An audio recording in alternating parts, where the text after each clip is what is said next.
Merong ibang mga pagkain talagang mabisa siya, kung konti lang ang sakit mo, kaya niya mapagaling.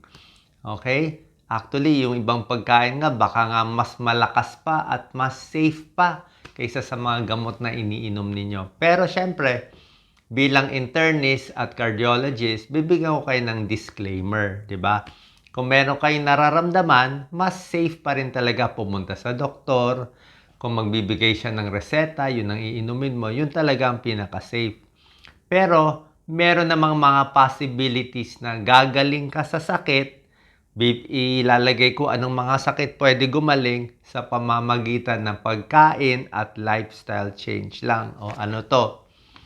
Yung mga mild na sakit lang, kung konti lang, konting high blood ka lang, 145/90 blood pressure mo, konting taas, pwede na makuha yan sa dieta, pagkain, at ibang bagay.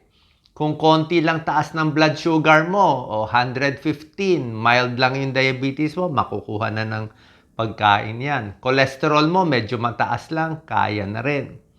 Kung gusto mo lang umiwas sa cancer, umiwas sa sakit, mas safe yung pagkain. Babaguhin mo yung pagkain mo, hindi mo na kailangan uminom ng gamot. Yung mga trangkaso, mga sakit, ubo-ubo na simple lang.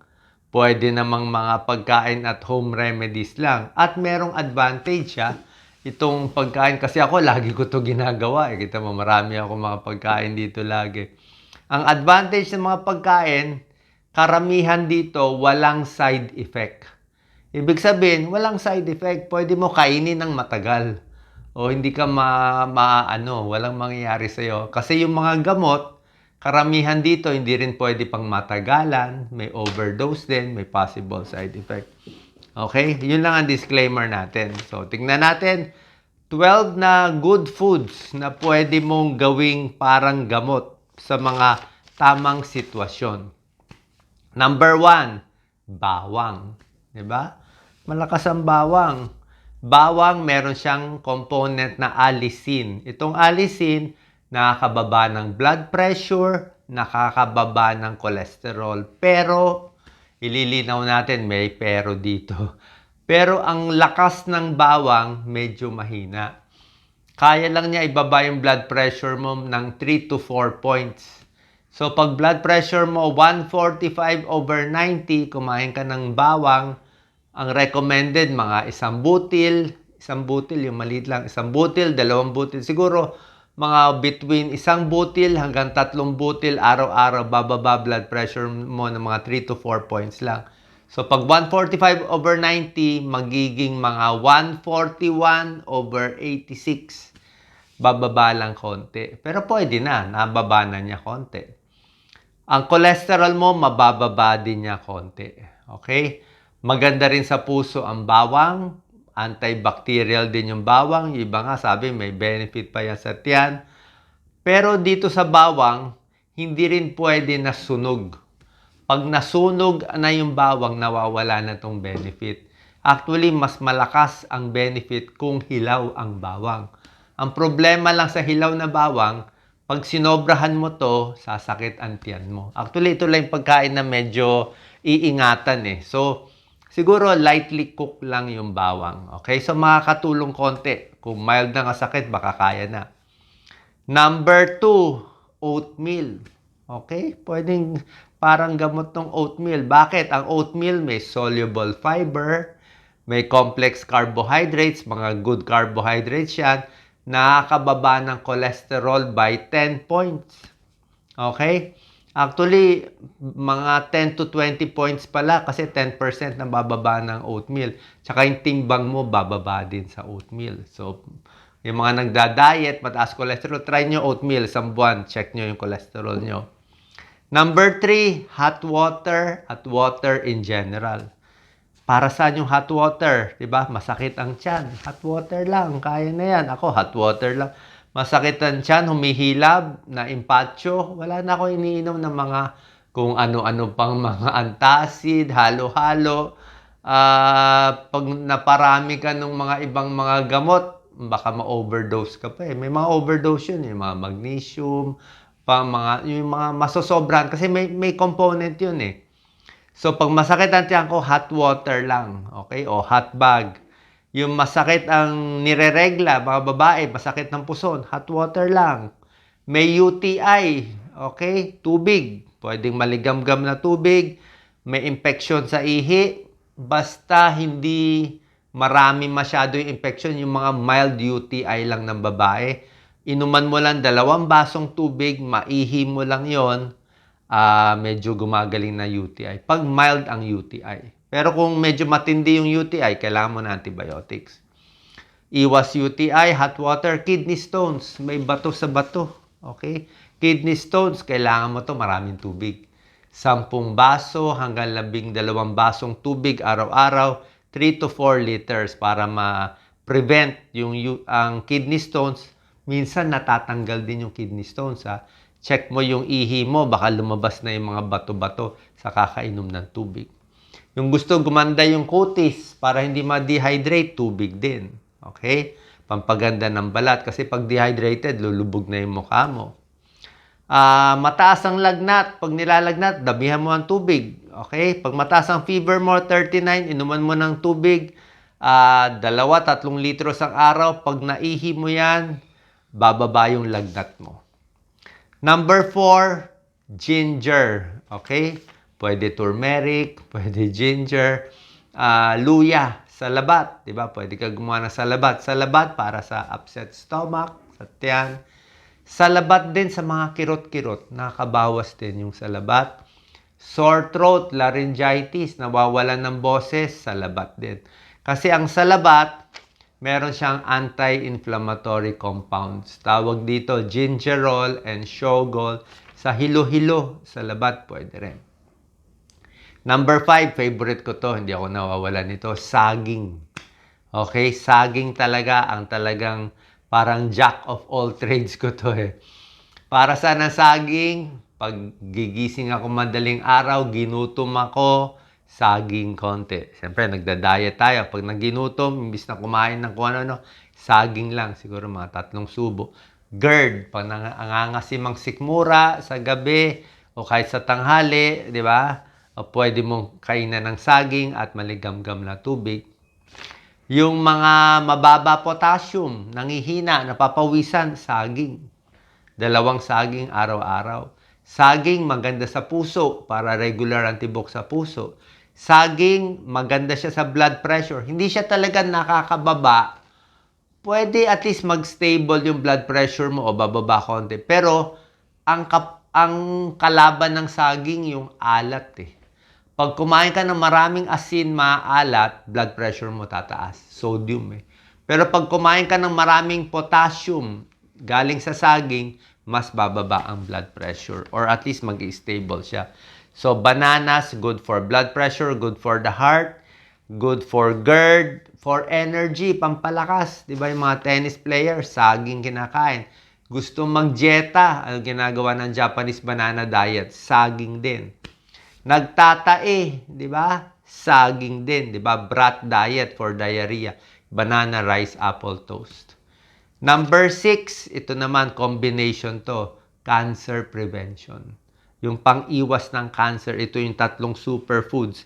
Maraming pagkain, iwas cancer, yung mga green leafy vegetables, di ba pa? Pero itong top 3, na babanggitin ko lang yung top 3. Medyo mahal ito eh. Pero meron naman tayong alternative na mas mura. Number 1 dito yung blueberry. Kaya lang, pag nasa ibang bansa kayo, mga overseas worker, doon makakabili kayo ng blueberry, baka may sale. Yun talaga. Antioxidant, anti-cancer, mababa sugar. Sa Pilipinas, mag-Baguio strawberry na lang tayo. Pwede na strawberry. Strawberry, para siyang blueberry, anti-cancer. Mas malakas lang yung blueberry. Pangalawa dito sa listahan ng anti-cancer, yung carrots. Carrot juice. Linisin yung carrot kung may juicer. Kung lulutuin yung carrot, dapat wag masyadong wag overcook. Kasi pag na-overcook na yung carrot, nawawala na yung anti-cancer properties. Kaya mas maganda nga yung gino-juice lang eh. Hinuhugasan lang. Yung raw carrots, yun talaga may anti-cancer properties. Tapos yung broccoli, malakas talaga to. Sa lahat ng gulay, yung broccoli talaga ang anti-cancer din nila. May sulforaphane, anti-cancer. Dahil sobra mahal ang broccoli, siyempre, mahal yan. Ayaw, hindi ko naman kayo papabili na sobra mahal. Pwede na rin yung cauliflower. Okay? Mas malakas ang broccoli, pero pwede na rin yung cauliflower, anti-cancer. So, yan po ang listahan natin sa anti-cancer foods: blueberry, strawberry, carrots, broccoli, cauliflower. May mga mushroom din na anti-cancer, mga shiitake mushroom. Pero hindi man siguro ganun kamahal. Number 7, listahan ng para sa trangkaso, flu remedy. Tinuro ko na sa inyo, di ba? Tubig, maraming tubig, pampababa ng lagnat, citrus fruits para sa trangkaso, para mga sakit-sakit. Bakit? Ang citrus fruits, ito yung orange, dalandan, pongkam, suha, lahat yan. Lemon, calamansi, di ba? Pinya, kasama na rin. Mga citrus fruits, mataas sa vitamin C. So, imbis na iinom ka ng tableta ng vitamin C, mas healthy pa to. Di ba? Siyempre, may trangkaso ka, may sakit ka, may ubo. Increase oral fluids tapos marami ka pang vitamin C, panlaban sa infection to. Pampalakas ng immune system, vitamin C. Mabilis maghilom mga sakit. So, citrus fruits, maraming tubig para sa trangkaso at chicken soup. Nilagang manok. Ang chicken soup, mainit-init yan, pampaluwag ng sipon, ng ubo, ng plema. Ang chicken soup may amino acid. Yung amino acid, maganda po yun. Pampaluwag din ng plema. Number 8, para sa anemic. Sa anemic, ano binibigay natin? Atay. Ang taas ng iron. Lagi nagluluto si Doc Lisa ng atay. Imbis na mag-iron supplement ka, pwede ka kumain ng maraming atay. Di ba, buntis? Pag nanganak, binibigyan ng maraming atay kasi anemic ang mga babae, lalo na pag nabuntis, nanganak, malakas ang regla, nagiging anemic. So, iron from liver. Pwede rin green leafy vegetables. Although yung iron ng liver mas malakas. Number 9, superfood para sa mga sakit, mansanas. An apple a day keeps the doctor away. Pampababa ng kolesterol. Ang apple, pampababa ng diabetes. Pang-iwas cancer, apple. Pang-diet, ang apple. May fiber at vitamin C. Actually, ang maganda sa apple, sa lahat ng mga prutas, sa daan-daan na prutas, yung apple lang ang pinaka-recommended for diabetes.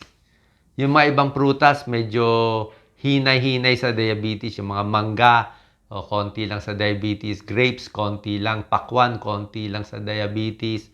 Kasi kahit pinya, matatamis yan lahat Pero itong apple, pwede sa diabetes. Number 10, fatty fish. Fatty fish, tuna, tamban, hasa-hasa. Pwede na tilapia, pwede na rin bangus.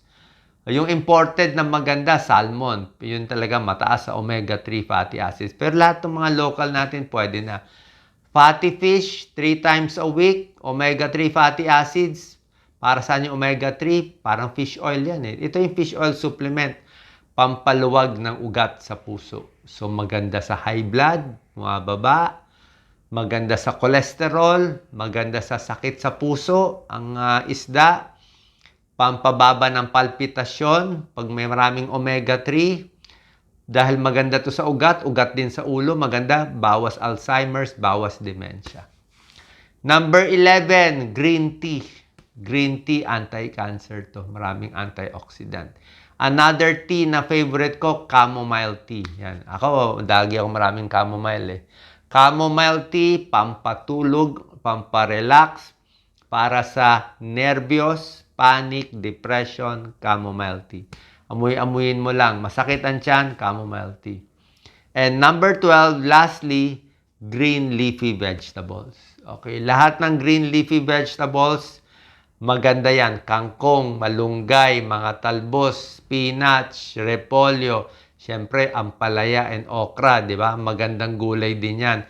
So, itong mga vegetables natin, iwas cancer by 10%, pampaganda ng bowel movement, pampahaba ng buhay, iwas colon cancer, dito sa green leafy vegetables. Napakaganda. Special mention sa ampalaya para sa diabetes, 'di ba? May charantin ng ampalaya para siyang gamot for diabetes. Nakakababa konti ng blood sugar. Okra din nakakababa konti ng blood sugar. So ito yung mga best foods natin. Okay? Final tips para paano yung overall natin. Final tips. Number 1, maganda kumain sa bahay. Pag kumain ka sa bahay, less oil, less salt. 'Di ba? Kasi sa fast food, sobra alat eh. Pag binawasan mo yung asin na kinakain mo, bababa blood pressure mo. Yun lang ang sikreto. Bawas asin, toyo, patis, bagoong, bababa blood pressure. Damihan ang tubig. Puro tubig lang. Walang juice, walang soft drinks, walang iced tea. Kahit mga fruit juice, iwasan kung ayaw tumaba. Puro tubig, iwas diabetes. Okay? More exercise, bababa ang diabetes. Diba? And finally, yung kain natin maganda mas konti. Konting kain lang, mabusog lang tayo, dahan-dahan lang ang nguya, medyo gutom-gutom konti, okay lang. Kasi yung mga mas payat, mas mahaba ang buhay. Tingnan nyo sa mga medical research, yung mga mas payat, tingnan nyo lahat ng mga umabot ng 100 years old sa ibang bansa. Tingnan nyo yung picture nila lahat. Lahat sila mahina kumain. Lahat sila mas payat. Kasi payat, hindi hirap yung katawan. Pag payat, hindi magkaka-diabetes. Payat, hindi naka-high blood. Payat, mas konti ang arthritis. Payat, mas hindi masakit ang buto eh. Kasi mas magaan yung katawan eh. Pero kung overweight ka ng 30 pounds, ay sira ang tuhod, sira ang paa, sira ang likod. Diba?